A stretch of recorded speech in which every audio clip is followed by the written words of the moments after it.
সহিহ বুখারীর 1904 এই হাদিস থেকে এই 4-5 মিনিট যাই বলা যায়। 1904 নম্বর একটা হাদিস আছে, যেটা হলো রমজানের ব্যাপারে যতগুলো হাদিস আছে সিয়াসিত্তার কিতাবে, সিয়াসিত্তার হাদিসের বিশুদ্ধ 6খানা কিতাবের ভিতরে সিয়াম নিয়ে যতগুলো হাদিস বর্ণনা করা আছে, এই সবগুলো হাদিসের ভিতরে সর্বশ্রেষ্ঠ হাদিস হচ্ছে এটা। সুবহানাল্লাহ। এটাকে আবার হাদিসে কুদসিও বলা হয়। হাদিসে কুদসি হচ্ছে যে হাদিসের ভিতরে আল্লাহ বলেছেন কথাটা উল্লেখ আছে, এই হাদিসটাকে বলা হয় হাদিসে কুদসি। বলেন সুবহানাল্লাহ। আল্লাহ বলেছেন যে হাদিসটা, আসলে কথাটা পুরাটাই আল্লাহ বলেছেন, কিন্তু জবানটা ব্যবহার করেছেন আমার নবী। এইরকম হাদিসটাকে হাদিসে কি বলে? হাদিসে কুদসি বলা হয়। তাহলে এখন যে হাদিসটা আপনাদেরকে শোনাবো এটা হচ্ছে হাদিসে কুদসি। কি হাদিস এটা? সহিহ হাদিসের উপরে যদি আরো কিছু থাকে, সহিহ হাদিসের উপরে যদি আরো কিছু সহিহ থাকে, তাহলে সেই রকম হাদিস একটা। সুবহানাল্লাহ। সেটাই এখন আপনাদেরকে বলতে যাচ্ছি। এই জন্য হাদিসটার বর্ণনাকারী রাবী হচ্ছেন হযরত আবু হুরায়রা। আবু হুরায়রা হাদিসটা বর্ণনা করেছেন। আর আপনারা তো জানেন সবথেকে বেশি হাদিস বর্ণনা করেছে কোন সাহাবী বলেন তো? কে? আবু হুরায়রা। নামটা শুনেছেন তো আপনারা? আবু হুরায়রা হচ্ছেন সবথেকে বেশি হাদিস বর্ণনাকারী হাদিস সাহাবী।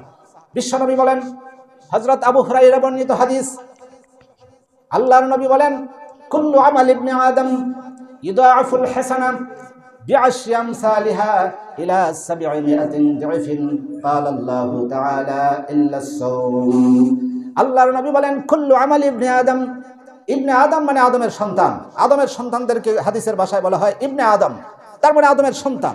কুল্লু আমাল ইবনে আদম ইউদাআফুল হাসানা বিআশরি আমসালিহা ইলা 700 দিফিন। আল্লাহর নবী বলেছেন, বনি আদম, আদমের সন্তান যদি কোনো নেক আমল করে, প্রত্যেকটা নেক আমলের সওয়াব 10 থেকে নিয়ে শুরু করে 700 গুণ পর্যন্ত দেওয়া হয়। আমলটা যদি যেন তেনভাবে করে, মোটামুটি করে, তাহলে সর্বনিম্ন 10 নেকি দেবে, কিন্তু 1 নেকি দেবে না, সর্বনিম্ন 1 পাবে। কিন্তু যদি এই আমলটা যদি গুছিয়ে সুন্দর করে ভালোভাবে আল্লাহর সন্তুষ্টির জন্য যদি করে, সেই আমলটার সওয়াব বৃদ্ধি করে 10 থেকে 700 গুণ পর্যন্ত সওয়াব ফেরেশতারা দিতে পারে। সুবহানাল্লাহ। ফেরেশতারা দিতে পারে। ফেরেশতারা 700-র উপরে নেকি দিতে পারে না। ফেরেশতারা সর্বোচ্চ আপনাকে নেকি কত দিতে পারে? 700 দিতে পারে, 700-র উপরে দিতে পারে না। কিন্তু এই জন্য আল্লাহ বলেছেন, কুল্লু আমাল ইবনে আদম ইউদাআফুল হাসানা বিআশরি আমসালিহা ইলা 700 দিফিন। কিন্তু আল্লাহ বলেছেন, ক্বালা আল্লাহু তাআলা, কিন্তু আল্লাহর নবী বলেন, ক্বালা আল্লাহু তাআলা, কিন্তু আল্লাহ বলেছেন, ইল্লা সাওম, কিন্তু সাওম মানে বুঝতে পেরেছেন? এখানে কি রোজা বলা হয়েছে? ইল্লা রোজা বলা হয়েছে? কিতা বলা হয়েছে? ইল্লা সাওম। রোজাটাকে এখানে কি বলা হয়েছে? সাওম বলা হয়েছে। তাহলে হাদিসে রোজা পাওয়া যায় না, কি পাওয়া যায়? সাওম পাওয়া যায়। ইল্লা সাওম, তবে রোজা ব্যতীত। আল্লাহ বলেছেন ইল্লা সাওম, এই রোজার সবটা আমি ফেরেশতাদেরকে দিয়ে দেব না। কারণ ফেরেশতারা যদি দেয় কত দিব? 700 দিব। কারণ 700-র উপরে তো পাওয়ার নাই। আপনার যদি বাংলা সাবজেক্টে যদি গণিতে যদি আপনি 100 পান, 100 নম্বরের পরীক্ষা, যে মাস্টারে দেখবো আপনার খাতা, এই মাস্টার যদি আপনি পুরাপুরি যদি ভালো করেন, উত্তরটা যদি সঠিক হয়, লেখাটা যদি কম্পিউটারের মতো হয়, তাহলে আপনাকে সর্বোচ্চ নাম্বার কত দিবে? 100 দিবে। সর্বোচ্চ কত দেবে?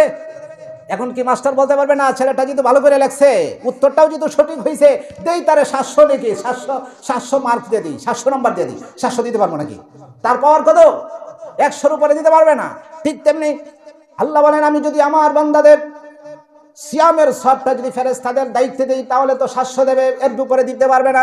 কিন্তু আল্লাহ বলেছেন ইল্লা সাওম, রোজা ছাড়া, সিয়াম ছাড়া। কারণ সিয়ামের ফজিলতটা আমি ফেরেশতাদেরকে দেব না, কারণ ফেরেশতারা যদি দিতে চায় আমার বান্দাদেরকে ঠকিয়ে ফেলবে, যার কারণে আমি দেব। ফাইন্নাহু লি, কারণ এই রোজাটা বান্দা আমার জন্য রাখে, ওয়া আনা আজজি বিহি, আর যেহেতু রোজাটা সিয়ামটা আমার জন্যই রাখে, এই জন্য আল্লাহ বলেছেন এটা দিয়ে আমি নিজ হাতে আমার বান্দাকে উপহার দেব। এর অর্থ হলো ওয়া আনা আজজি বিহি, রোজার প্রতিদানটা আমি আল্লাহ নিজ হাতে প্রদান করব। বলেন সুবহানাল্লাহ। ফাইন্নাহু লি, রোজাটা কেবলমাত্র স্পেশাল বান্দা আমার জন্য রাখে, ওয়া আনা আজজি বিহি, আর রোজার প্রতিদানটা আমি আল্লাহ নিজ হাতে দেব। অন্য হাদিসে বলা হয়েছে ওয়া আনা উজজা, হামজার উপরে পেশ, আগে ছিল জবর, এর পরবর্তীতে অন্য হাদিসে হামজার উপরে পেশ, তার মানে ওয়ানা উজজা বিহি, রোজার প্রতিদান আর কিচ্ছু না, রোজার প্রতিদান একটাই, আমি আল্লাহ তার বান্দার জন্য হয়ে যাব। সুবহানাল্লাহ। তাহলে আল্লাহ রোজার বিনিময়ে আল্লাহ পাওয়া যায়, রোজার বিনিময়ে জান্নাত না। আল্লাহ বলেছেন রোজার বিনিময়ে আমি আল্লাহকে তুমি পেয়ে যাবে। সুবহানাল্লাহ। আর রোজা রাইখা যদি আল্লাহরে পেয়ে লাই, তাহলে আর কিছু দরকার আছে? তাহলে এই যে এটা এই হাদিসটা কিন্তু শেষ হয়েছে না, মাঝামাঝি। এই বাকি হাদিসটা অন্য দিন বলা হবে ইনশাল্লাহ। এই বিখ্যাত হাদিসটা আগামী জুমায় যদি বেঁচে থাকি ইনশাল্লাহ আমরা শোনাবো। তাহলে আজকে কি পেলাম? রোজার বিনিময়ে কাকে পাওয়া যায়? আল্লাহ পাওয়া যায়। রোজার বিনিময়ে কি পাওয়া যায়? আমরা বলতেছি না, আল্লাহ রাসূল বলতেছেন। এখানে শুধু আল্লাহ রাসূলই না, আল্লাহ নিজের জবান ব্যবহার করেছেন। কারণ এই হাদিসটা হাদিসে কুদসি, আল্লাহ বলেছেন আমি রোজার প্রতিদান আমি আল্লাহ নিজেই বান্দার জন্য হয়ে যাব। আল্লাহ যদি আমার হয়ে যান তাহলে জান্নাত আমার। আল্লাহ যদি আমার হয়ে যান, সাত আকাশ এবং জমিন সবকিছু আমার। আমি আল্লাহর যদি হয়ে যায় তাহলে পৃথিবীর তো আর কোনো কিছু চাওয়ার থাকে না, পাওয়ার থাকে না। এই হাদিসটার একটা ব্যাখ্যা আমি আপনাদেরকে গত জুমার গত বছর আমি মনে হয় শুনিয়েছিলাম। মনে আছে আপনাদের কাহিনী? একটা গল্প বলেছিলাম, এক রাজা রানীর গল্প, যে অনেকগুলো স্ত্রী ছিল তারপরে বলেছিল তোমরা আজকের দিনে যা চাইবে তাই পাবে। রানীরা বলছে যে এটা হলো সুবর্ণ সুযোগ। কেউ বলেছে রাজা অর্ধেক রাজত্ব চাই, এই হাদিসের ব্যাখ্যা না যে কেউ বলেছে রাজা পাইছি যখন, তুমি তো কয়দিন পরে মইরাই যাইবা, তাহলে তুমি কবরে গেলে তো তোমার বাহাদুরি আমার আর চলবে না, মইরা যাওয়ার আগে সুযোগটা যেহেতু দিয়েছো একটু কাজে লাগাই। অর্ধেক রাজত্ব চাই। আরেক রানী কয় গাড়ি চাই, আরেক রানী কয় বাড়িটা দিলেই চলবে, এই যে রাজমহল এটা আমার দিয়ে লাও।